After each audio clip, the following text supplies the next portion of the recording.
Bago tayo magpatuloy, welcome sa Click Now Recaps. Dito natin kinukwento ang mga pelikulong puno ng misteryo, emosyon at kakaibang twist. Kung bago ka pa lang sa channel, huwag kalimutang mag-like, mag-subscribe at i-click ang notification bell para sa susunod na recap.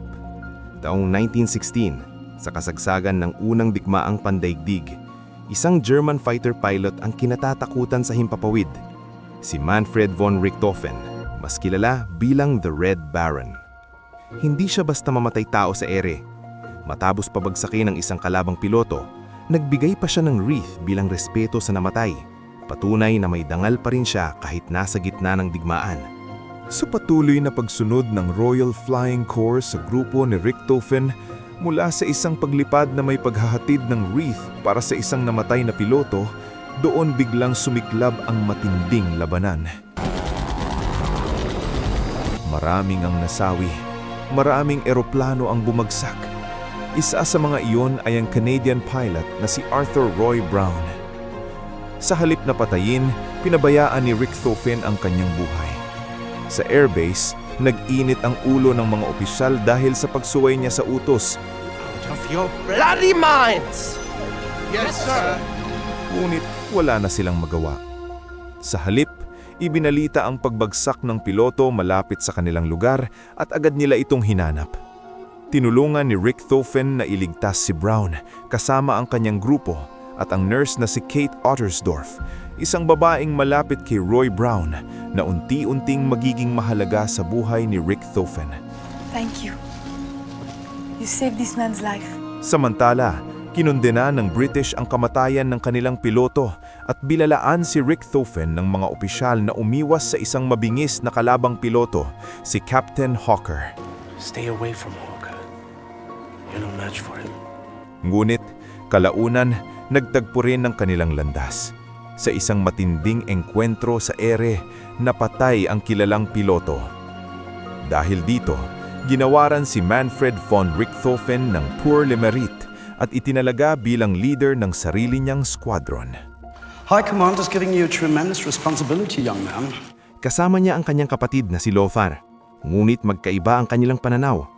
Habang si Richthofen ay ayaw ng walang saysay na pagpatay, si Lothar naman ay walang awa kahit sa mga pilotong napilitan ng mag-landing at sumuko. Unti-unting nabibigatan si Richthofen sa responsibilidad, hindi lang bilang sundalo, kundi bilang leader. Sa Berlin, opisyal na ginawaran si Richthofen ng kanyang promosyon. You are a real hero. Doon nasaksihan ni Kate ang mga pagbabagong nagaganap sa kanya, ang pagbigat ng kanyang katauhan bilang leader, at ang lumalalang pagiging agresibo ni Lothar na walang alinlangan sa pagpatay. Habang nagpapatuloy ang digmaan sa lupa, malapit sa Belgium, at sa sunod-sunod na aerial battles, lalo pang tumindi ang pagiging marahas ni Lothar. Muling nagtagpo sina Richthofen at Brown.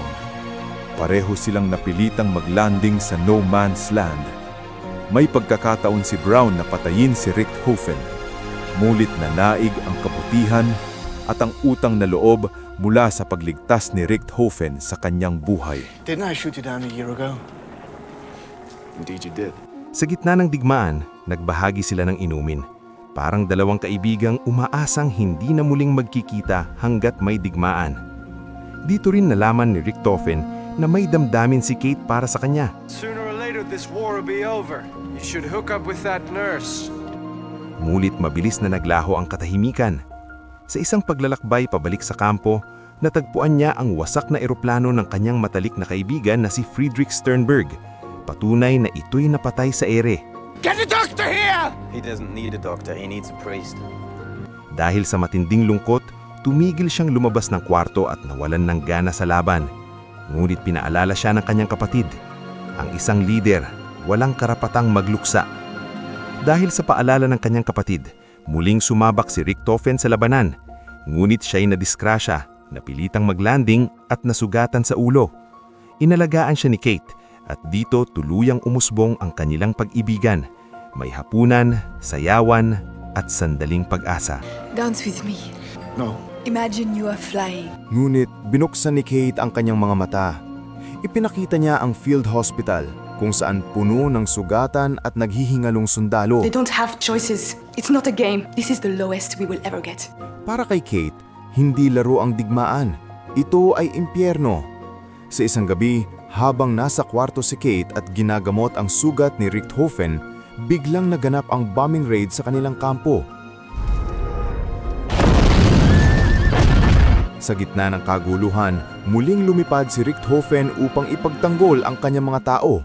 Maraming eroplano ang bumagsak. Maraming buhay ang nawala. Habang lumalaban, bumukas muli ang kanyang sugat at nasaksihan niya ang pagkamatay ng kanyang batang protege. Dito siya tuluyang naggalit sa digmaan. Kalaunan, inalok siya ng posisyon sa likuran. Ligtas, malayo sa labanan. Masaya si Kate sa naging desisyon, ngunit palihim itong tinanggihan ni Richthofen upang hindi siya mag-alala. Nakita niyang ginagamit na lamang siyang simbolo ng gobyerno. Famous flying ace visiting our front lines. Habang nauubos ang bala, piloto at eroplano, unti-unti nang nawawala ang pag-asa nilang manalo sa digmaan. Sa isang pakduri, nagtungo ang grupo ni Richthofen, ngunit sa halip na magandang balita, galit at pagkadismaya ang kanyang naramdaman. Nalaman niya sa ulat na na-recover ng kaaway ang ilang bumagsak na eroplano at ginamit pa ang mga ito kasama ang modified engines ng British. Get me the damn report! Now! Lalong nasaktan si Richthofen nang mapagtanto niyang halos lahat ng miyembro ng kanyang squadron ay patay na.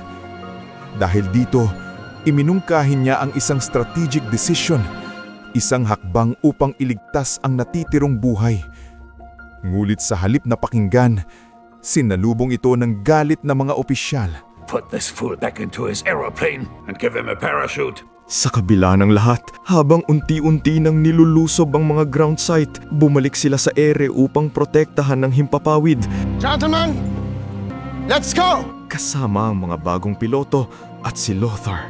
Sa kabila ng napakaraming kalaban, Tagumpay nilang naprotektahan ang airspace, ngunit dala pa rin ang takot na anumang oras babagsak muli ang kalaban. Dahil sa mga nangyari, pinuntahan ni Kate si Richthofen sa kanyang himpilan upang makausap siya. Doon niya sinabi kay Kate, You are my greatest victory. Abril 21, 1918. Nakatanggap ng ulat ang grupo ni Richthofen na paparating ang mga British warplane.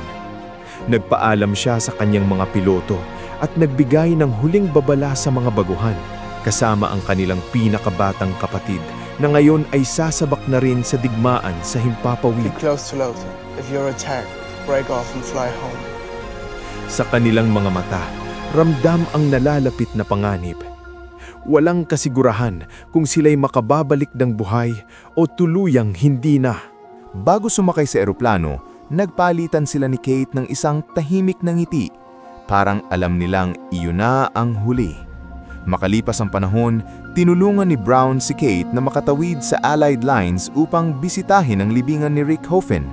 Doon, humingi siya ng tawad dahil hindi niya nasabi kung gaano siya minahal. It is not so easy to cross the lines into British territory. May iniwan na wreath si Brown na may nakasulat na kay Manfred von Richthofen, kaibigan at kaaway. Sa digmaan, maaaring maging alamat ang isang tao, pero sa puso, nananatili siyang tao. Kung nagustuhan mo ang kwentong ito, huwag kalimutang i-like at i-share ang video. Mag-subscribe na sa Click Now Recaps. Dito lang, isang click lang, recap na agad.